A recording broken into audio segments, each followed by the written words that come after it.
আপনারা সবাই জানেন আমাদের কোর্সের নাম হচ্ছে news gathering and writing for the print media. আমাদের এই কোর্স আমরা পড়ছি হচ্ছে ফার্স্ট ইয়ারের সেকেন্ড সেমিস্টার, এবং এটা হচ্ছে আমাদের ম্যাস কমিউনিকেশন এবং জার্নালিজম ডিপার্টমেন্টের রিপোর্টিং কেন্দ্রিক প্রথম কোর্স। অর্থাৎ এটাকে আপনারা সাংবাদিকতার পরিচিতি, সাংবাদিকতার ইতিহাস এসব পড়েছেন, কিন্তু আসলে একজন প্রতিবেদক, যিনি রিপোর্টার, তিনি কিভাবে আসলে প্রতিবেদন তৈরি করেন, তিনি কিভাবে প্রতিবেদন লিখেন, সে প্রতিবেদন লিখার প্রক্রিয়া কি, কোন ধরনের প্রতিবেদন কিভাবে লিখতে হয়, আপনারা প্রতিদিন যে সংবাদপত্রে নানা ধরনের রিপোর্ট দেখেন, সেগুলো কোন প্রক্রিয়ায় কিভাবে লেখা হয়, সেগুলো নিয়েই মূলত হচ্ছে এই কোর্সটা। অর্থাৎ রিপোর্টিং এর হাতে কলমে শেখার প্রথম কোর্স এটা।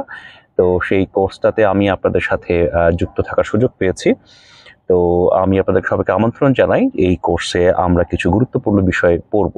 আপনারা সবাই ইন্টারমিডিয়েট লেভেলে পড়েছেন, যাকে আমরা বলি হচ্ছে আপনার সিলেবাস। সেই সিলেবাস আমাদের ইউনিভার্সিটিতেও আছে, যেটাকে আমরা ইউনিভার্সিটিতে বলি আসলে কোর্স কারিকুলাম। অর্থাৎ প্রত্যেকটা কোর্সেরই একটা কারিকুলাম থাকে। এই কোর্সে কি কি পড়ানো হবে, কি কি পড়ে ফলাফল কি পাওয়া যাবে, তার জন্য কোন ধরনের আপনার রেফারেন্স বুকস ব্যবহার করা হবে, তার একটা তালিকা থাকে। তো এই কোর্সেরও আছে, এবং সেই তালিকার উপর থেকে ভিত্তি করেই আমি আসলে একটা কোর্স আউটলাইন তৈরি করেছি, যে কোর্স আউটলাইনটা আপনারা অলরেডি পেয়ে গেছেন। আমি আপাতত একটু আপনাদেরকে এই কোর্স আউটলাইনটা একটু পড়ে শোনাই। এই কোর্স আউটলাইনটি 14টা টপিক আছে। 14টা টপিক মানে মাত্র 14টা ক্লাস নয়, প্রত্যেকটা টপিক অ্যাটলিস্ট 2টো করে ক্লাস হবে। কিছুটা 3টাও হতে পারে, আবার কিছুটা হয়তো 1.5টা এমন হয়েও আলোচনা শেষ হতে পারে। তো এই কোর্সের প্রথম যে টপিকটার কথা 1 নম্বরে আছে, সেটাতে বলা হচ্ছে introduction to the reporter and his or her duties. অর্থাৎ একজন সংবাদ প্রতিবেদক, তার আসলে বৈশিষ্ট্য কি এবং তার দায়িত্ব কর্তব্য কি, সেটা হচ্ছে আপনাদের প্রথম টপিক। আপনারা জানেন যে একটা সংবাদ মাধ্যমের, সংবাদপত্রের, আমরা সংবাদপত্রে যেহেতু পড়ছি, সংবাদপত্রের প্রধান আকর্ষণ, প্রধান চরিত্র, প্রধান গুরুত্বপূর্ণ ব্যক্তি হচ্ছেন একজন প্রতিবেদক। তো সেই প্রতিবেদক আসলে কে হন, সেই প্রতিবেদকের বৈশিষ্ট্য কি হয়, সেই প্রতিবেদকের দায়িত্ব কর্তব্য কি হয়, সেটা নিয়ে হচ্ছে আমাদের প্রথম আলোচনা। দ্বিতীয় আলোচনা বলা হচ্ছে qualification of a reporter, how reporter cover the news. এখানে আরো স্পেসিফিক ভাবে বলা হয়েছে যে একজন রিপোর্টারের কোয়ালিফিকেশনসটা কি, গুরুত্বটা কি, একজন রিপোর্টারের বৈশিষ্ট্যটা কি, সেটা এখানে আলোচনা হবে। সাথে কি হবে যে রিপোর্টার কিভাবে নিউজ কাভার করে। একজন রিপোর্টার কি চাইলেই ইচ্ছা মতো নিউজ কাভার করতে পারে? না, তার একটা প্রক্রিয়া আছে। সেই প্রক্রিয়া নিয়ে এই টপিকে আলোচনা হবে। 3 নম্বরে বলা হয়েছে general assignment reporting working in a beat. অর্থাৎ কোন কোন বিষয়ে অ্যাসাইনমেন্ট দেওয়া হয়, কোন কোন বিষয়ে আপনার তথ্য উপাত্তর জন্য, সংগ্রহ করার জন্য সাংবাদিককে অ্যাসাইন করা হয়, সেগুলো নিয়ে আমরা আলোচনা করবো। এবং বলা হচ্ছে ওয়ার্কিং ইন এ বিট। প্রত্যেকটা সাংবাদিকের আলাদা আলাদা আপনার জায়গা আছে, হ্যাঁ, কোন সাংবাদিক কোন বিটে কাজ করবেন, কোথায় কাজ করবেন, সেটা নিয়ে আসলে এই আলোচনাটা আমাদের হবে। 4 নম্বরে কি বলা আছে, ingredients of news, what makes news, revisit news elements and values. দুনিয়াতে কি সবকিছুই নিউজ হয়? আমাদের আশেপাশে তো অনেক ঘটনা ঘটে, হ্যাঁ। আপনি সকালে কফি খান, বিকালে হয়তো ঘুরতে যান, হ্যাঁ, তারপরে হয়তো সন্ধ্যায় বা সন্ধ্যার আগে ফুটবল খেলেন, ব্যাডমিন্টন খেলেন। এগুলো কি সংবাদ হয়? সংবাদ হয় না। আবার দেখা যায় যদি আপনার কোনো বিখ্যাত ব্যক্তি এসে যদি আপনার টিএসসির মোড়ে চা খায়, সেটা আবার সংবাদ হয়। তো এই প্রেক্ষাপটে বলা হচ্ছে যে সংবাদের উপাদানগুলো কি কি, ইনগ্রেডিয়েন্টস গুলো কি কি, হ্যাঁ, সেটা নিয়ে আমরা আলোচনা করব। তারপর কি বলা হচ্ছে যে নিউজ কিভাবে তৈরি হয়, সেটা নিয়ে আমাদের আলোচনা থাকবে। Revisit news elements and values. নিউজের উপাদানগুলো কি, নিউজ এলিমেন্টস, সেগুলো নিয়ে আমাদের ক্লাস থাকবে। 5 নম্বরে কি বলা হচ্ছে, the news gathering process, objectivity and the news room. News room কি বিষয়? প্রত্যেকটা সংবাদ মাধ্যমে একটা নিউজ রুম থাকে। ওকে, বলা হচ্ছে অবজেক্টিভিটি, বস্তুনিষ্ঠতা বিষয়টা কি, সেটা নিয়ে আমাদের আলোচনা হবে। আর আলোচনা হবে কি নিউজ গ্যাদারিং প্রসেস। আপনি গেলেন, সংবাদ সংগ্রহ করেন, ব্যাপারটা তেমন হয় না। নিউজকে গ্যাদার করার একটা প্রসেস থাকে, হ্যাঁ, একটা প্রক্রিয়া থাকে। তো সেই প্রক্রিয়া নিয়ে আমাদের আলোচনা হবে। তারপর কি আছে আমাদের 6 নম্বরে বলা হচ্ছে news writing decision points, characteristics of a good news writing, rules of writing. আপনি একজন রিপোর্টার হতে চান, পত্রিকায় লিখতে চান, সেটা লেখার তো কিছু নিয়ম কানুন আছে, হ্যাঁ। এটা কিভাবে লিখতে হবে, কোন পদ্ধতি মেনে লিখতে হবে, কিভাবে লেখা যায়, কিভাবে লিখলে ভালো হবে, কিভাবে সংবাদ প্রতিবেদনগুলো পাঠকের দৃষ্টি আকর্ষণ করবে, সেই কোয়ালিটিগুলো আমরা এখানে পড়ব। 7 নম্বরে বলা হচ্ছে getting down to news writing, writing the lead, writing the second paragraph, ending the story. এটা আসলে মূলত নিউজ লিড কেন্দ্রিক আর কি, হ্যাঁ, অর্থাৎ লিড মানে আপনারা জানেন লিডকে ইন্ট্রো বলা হয়, সংবাদ শীর্ষ বলা হয়। ওকে, তো সেই সংবাদ শীর্ষ আমরা কিভাবে লিখব সেই আলোচনাটা আমরা 7 নম্বরে করব। 8 নম্বরে বলা হয়েছে qualities of a good writing, Roy Peter Clark, 14 traits of good writers, Robert Gunning, 10 principles of clear writing. দুজন ব্যক্তি, তার নাম হচ্ছে আপনার রয় পিটার ক্লার্ক, আরেকজন নাম হচ্ছে আপনার রবার্ট কানিং। এই দুইজন ভদ্রলোক, তারা সাংবাদিক ছিলেন। তারা আসলে কিভাবে ভালো রিপোর্ট লেখা যায় সেগুলো নিয়ে আপনার আলোচনার কথা বলেছেন, সেখানে সেগুলো নিয়ে আমরা আসলে আলোচনা করব। 9 নম্বরে কি বলা আছে, organising a news story, inverted pyramid structure, hour glass structure, circle style. এটার মূল কথা হচ্ছে যে আসলে সংবাদ তো একটা কাঠামো আছে, হ্যাঁ, সংবাদ তো আর যেন তেন মনে করে লেখা যায় না। সংবাদ, অনেকেই বলেন সংবাদে সাহিত্যের যোগ আছে, হ্যাঁ সাহিত্যের যোগ অবশ্যই আছে, কিন্তু সাহিত্যের কাঠামো আর সংবাদের কাঠামো এক নয়, হ্যাঁ, কাঠামোটা ডিফারেন্ট। তো এখানে সংবাদ কোন কাঠামোয় লিখতে হয়, সেই কাঠামোর মধ্যে ইনভার্টেড পিরামিড স্ট্রাকচারটা কি, হ্যাঁ, এর সাথে আরও স্ট্রাকচার যাকে আমরা বলছি hourglass style, circle style, সেগুলো নিয়ে আলোচনা হবে। এটা আসলে মূলত হচ্ছে নিউজ স্ট্রাকচার নিয়ে এই টপিকটা। 10 নম্বর বলা হয়েছে information gathering for death related news, obituary, information gathering for fire and accident related news. বলা হচ্ছে এখানে আমরা পড়বো কি, যে আমরা জানি প্রতিনিয়ত বাংলাদেশে অনেক মৃত্যুর ঘটনা ঘটে, অপঘাতে, সড়ক দুর্ঘটনায় বেশি ঘটে। তো বলা হচ্ছে এই মৃত্যু সংক্রান্ত সংবাদগুলো আমরা কিভাবে কাভার করব, মৃত্যু সংক্রান্ত সংবাদের সময় আমরা কিভাবে কাজ করব, তার একটা নির্দেশিকা বা প্রসেস এখানে আপনার আলোচিত হবে। বলা হচ্ছে অবিচুয়ারি, যাকে আমরা বলছি যিনি মারা যাওয়ার পরে তাকে নিয়ে যে আপনার নিউজটা হয়, অনেকটা ক্ষেত্রেই শ্রদ্ধা জ্ঞাপন বা স্মরণ টাইপের, সেগুলো নিয়ে আমরা আলোচনা করবো। বলা হচ্ছে information gathering for fire and accident related news. বাংলাদেশে প্রচুর আপনার সড়ক দুর্ঘটনা ঘটে, ভীষণ রকম আপনার অনেক ধরনের আপনার কি বলা যায় অ্যাক্সিডেন্টাল ঘটনা ঘটে, ফায়ারের ঘটনা ঘটে, সেগুলোর সংবাদ কীভাবে সংগ্রহ করা যায় সেগুলো আমি আলোচনা করব। 11 নম্বরে বলা হয়েছে importance of swords in journalism, creating and maintaining sources, relationship with sources. হ্যাঁ, আপনি জানেন সংবাদ সূত্র বলতে একটা কথা আছে আর কি, হ্যাঁ, যার বলা যায় সংবাদ সোর্স যত স্ট্রং তিনি তত ভালো রিপোর্টার। এখানে সেই সংবাদ সোর্স কীভাবে বিল্ড আপ করা যায়, সেই সংবাদ সোর্স নিয়ে কীভাবে আলোচনা করা যায়, সেগুলো নিয়ে আমরা আলাপ করব, এবং সেই আলাপের মধ্যে তাদের সাথে সম্পর্ক তৈরি করা এবং সম্পর্কের সীমারেখা কী হবে, হ্যাঁ, সেগুলো নিয়ে আমরা আসলে ভীষণভাবে এখানে আলোচনা করব। তারপরে হচ্ছে quotations and attribution, using quotation, attributing quotations, a checklist for styling quotations and attributions. আমরা জানেন যে অনেকেরই আমরা বক্তব্য নিই নিউজ করার সময় আর কি, হ্যাঁ, তো সেগুলো কিভাবে হবে, সেগুলো কিভাবে ব্যবহার করা যাবে, রিপোর্টিংয়ে কিভাবে ব্যবহার করা যায়, কতটুকু ব্যবহার করা ঠিক, সেগুলো নিয়ে আসলে আমাদের একটা আলোচনা আছে।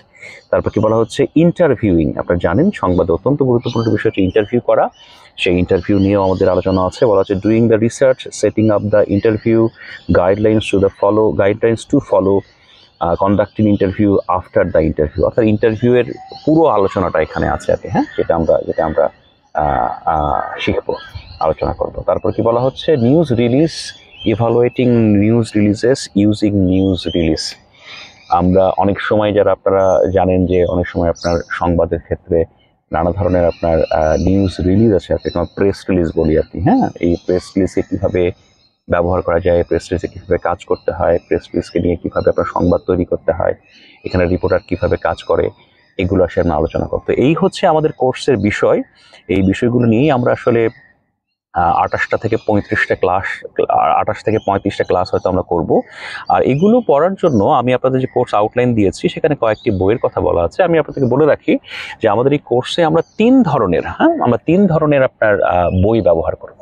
নাম্বার 1 একদম রেফারেন্স বুক, একদমই আপনার আমেরিকান স্ট্যান্ডার্ড বুক। যেমন ধরেন শুরুতেই যে বইটা আমরা পড়বই সেই বইটার নাম হচ্ছে দ্য কমপ্লিট রিপোর্টার। এটা হচ্ছে আপনার জুলিয়ান হ্যারিস এবং স্ট্যানলি জনসনের লেখা, যদিও পরের যে আপনার ভার্সনটা বেরিয়েছে সেখানে আরেকজন রাইটার যোগ হয়েছেন। আমি জানি Julian Harris, Stanley Johnson and Kaylee Leiter মনে হয় আর কি। তো তারা 3 জন যুক্ত হয়ে বইটা লিখেছেন। এই বইটাতে কয়েকটা চ্যাপ্টার পড়বো, একেবারে ইংরেজি বই। তারপর আরও কয়েকটা বই আছে, যে বইয়ের মধ্যে অন্যতম হচ্ছে মডার্ন নিউজ রিপোর্টিং, এবং আরেকটা হচ্ছে আপনার রিপোর্টিং, নামে রিপোর্টিং। মডার্ন নিউজ রিপোর্টিং এর রিপোর্টার হচ্ছে আপনার লেখক হচ্ছে আপনার কার্ল ওয়ারেন, আর রিপোর্টিং বইটার লেখক হচ্ছে আপনার মিশেল ভি চার্লি আর হচ্ছে আপনার চার্লি বি, আর দুইজন লেখক আর কি। হ্যাঁ, তারা এটা লিখেছেন আর কি। তো এই বইগুলো আমরা পড়বো, অর্থাৎ এর প্রথম রেফারেন্স। 2 নম্বর হচ্ছে আমরা কিছু ভালো বাংলা বই পড়বো।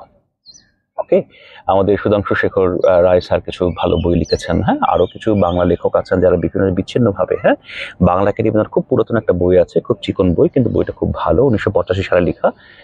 সেই বইটার নামও সাংবাদিকতা সংকলিত বই। যে বইটি লিখে সংকলন করেছেন আপনার মোহাম্মদ জাহাঙ্গীর, যিনি হচ্ছেন আপনার ডক্টর মোহাম্মদ ইউনূসের ভাই।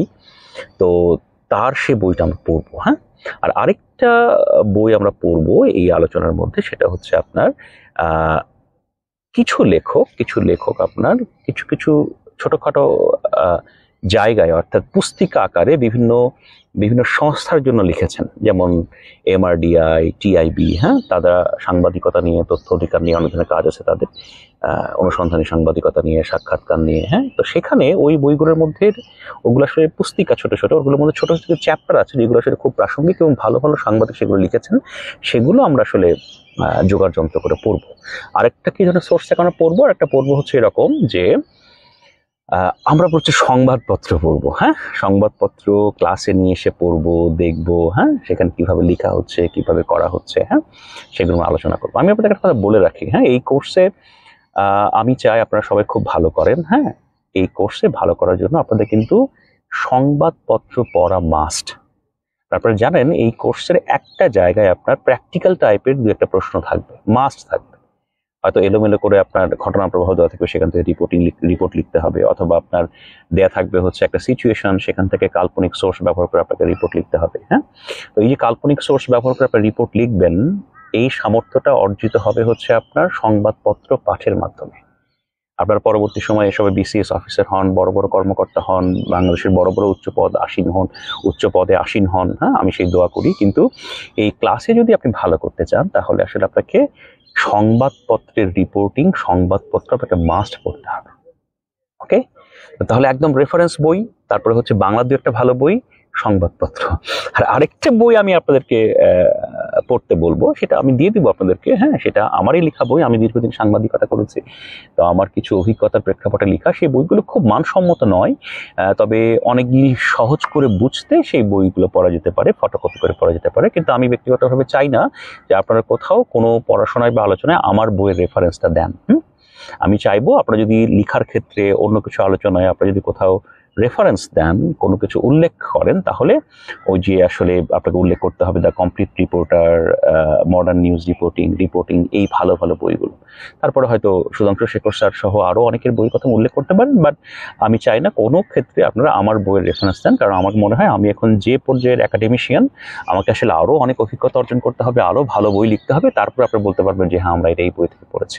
এনিওয়ে, তারপরে আমি আপনাকে দিয়ে দেবো, সেখান থেকে পড়তে পারি। তো এই হচ্ছে আমাদের পড়ার সোর্সের বিষয়। আচ্ছা, আর একটা গুরুত্বপূর্ণ কথা আপনাদের বলে রাখি, আমাদের 2টো মিড টার্ম আছে। হ্যাঁ, এটা মিড টার্ম নিয়ে কথা, পরীক্ষা নিয়ে কথা, আপনাদের খুব জরুরি। 2টো মিড টার্মে 10, 20 মার্কস। হ্যাঁ, দেখেন, আমি ব্যক্তিগতভাবে মনে করি যে এই আপনার যে গ্রেডিং এর যুগ, এই গ্রেডিং এর যুগে অন্যান্য ডিপার্টমেন্টের ছেলে পেলে, যেমন কেমিস্ট্রি, বায়োলজি বা কমার্স ফ্যাকাল্টি, তারা অনেক ভালো আপনার গ্রেডিং পায়, তারা 10-এর মধ্যে 10ই পায়, 9 পায়, 8 পায়। আমরা সোশ্যাল সায়েন্সের স্টুডেন্টদেরকে আসলে অনেক সময় এত মার্কিং দিতে চাই না বা করতে চাই না। আমি আসলে এই তত্ত্বতে বিশ্বাসী নই। আমি মনে করি যে সোশ্যাল সায়েন্সের যদি একটা ছেলে, একটা মেয়ে যদি খুব ভালো করে কোনো আনসার করে, সে আসলে 10-এ 10ই পেতে পারে। আমার কথা খুব সহজ, আপনাদের 2টো পরীক্ষা হবে। একটা পরীক্ষা হবে টপিকের ওপর থেকে প্রশ্ন আকারে, আর একটা হবে হচ্ছে প্র্যাকটিক্যাল টাইপ মানে হচ্ছে কোনো একটা সিচুয়েশন থেকে নিউজ রিপোর্ট লিখতে হবে, অথবা এলোমেলো করে দেওয়া আপনার সংবাদ থেকে গুছিয়ে সংবাদ লিখতে হবে স্ট্রাকচার অনুযায়ী, যাকে আমরা বলি ডটিংস থেকে সংবাদ লিখুন, এইভাবে আর কি। আর এক্ষেত্রে আমার মানসিকতা হচ্ছে যে আপনারা আপনার কোর্সে সর্বোচ্চ মার্কসটি পেতে পারেন। আপনি যদি খুব ভালো করেন, আমি বলবো আপনি 10-এর মধ্যে 10ই পেতে পারেন, অথবা 8-9ও পেতে পারেন। তো এখানে আপনি যদি ভালো লিখেন, যথাযথ লিখেন, আপনাকে নাম্বার দিতে আসলে আমার কোনো ধরনের সমস্যা নেই। এটা আপনার নাম্বার, আপনি যদি পরিশ্রম করেন, যথাযথভাবে লিখেন, আপনি আসলে পুরো নাম্বারটা পেয়ে যেতে পারেন। এটা নিয়ে কোনো ধরনের কার্পণ্য নেই। এটা আমার ক্ষেত্রে বলবো যে এটা আপনার মিড টার্ম পরীক্ষার ক্ষেত্রেও মূল পরীক্ষা। তো আপনি যদি এফোর্ট দেন, পড়াশোনা করেন, যথাযথভাবে উত্তর লিখেন, you can get the highest marks. Okay, পরবর্তী প্রসঙ্গে আসি। আমি ব্যক্তিগতভাবে মনে করি আপনাদের কোর্সটা আমি যখন কন্ডাক্ট করব বা কন্ডাক্ট করার শুরু হয়ে গেছে, তখন আপনাদের কিছু সহযোগিতা আসলে আমাকে করা প্রয়োজন। হ্যাঁ, আমি আপনাদের কাছে সহযোগিতা কামনা করছি। এই সহযোগিতাগুলো কি আমি আপনাদেরকে বলবো, আপনারা 3টা জিনিস একটু গুছিয়ে রাখবেন। আমাদের প্রথম দিন আমরা যখন ক্লাস শুরু করব তখন থেকে সেই 3টা জিনিস কি? একটা হচ্ছে, আমি আপনাদেরকে অলরেডি একটা কোর্স আউটলাইন দিয়েছি। এই কোর্স আউটলাইনটাই চূড়ান্ত নয়, এর সাথে আরো কিছু অ্যাড এবং মাইনাস, অ্যাড এবং রিমুভ হতে পারে। আমি অর্থাৎ কোর্স আউটলাইনে যেটা আমি দিয়েছি সেটা একটা ফটোকপি করে হাতে করে নিয়ে আসবেন, নাম্বার 1। নাম্বার 2, আমি দিকে আপনাদের কাছে কি প্রত্যাশা করি? আমি প্রত্যাশা করি হচ্ছে যে আপনারা যাতে আমার কোর্সের জন্য আপনার যথাযথ একটা খাতা, একটা নোটবুক যাতে আপনি এটা ক্যারি করেন। ওকে, কারণ আমি মনে করি আপনি আমার কোর্সে যা শিখবেন, যা পড়বেন, যা আপনার আলোচনা হবে আর কি, যে আপনি নোট নেবেন, সেটা কোনো না কোনো ভাবে আপনাকে আসলে কাজে দিতে পারে, পরীক্ষাতেও কাজে দিতে পারে। তো সো আমি প্রত্যাশা করবো খুব চমৎকার একটা নোটবুক আপনি আমার ক্লাসে মেইনটেইন করবেন।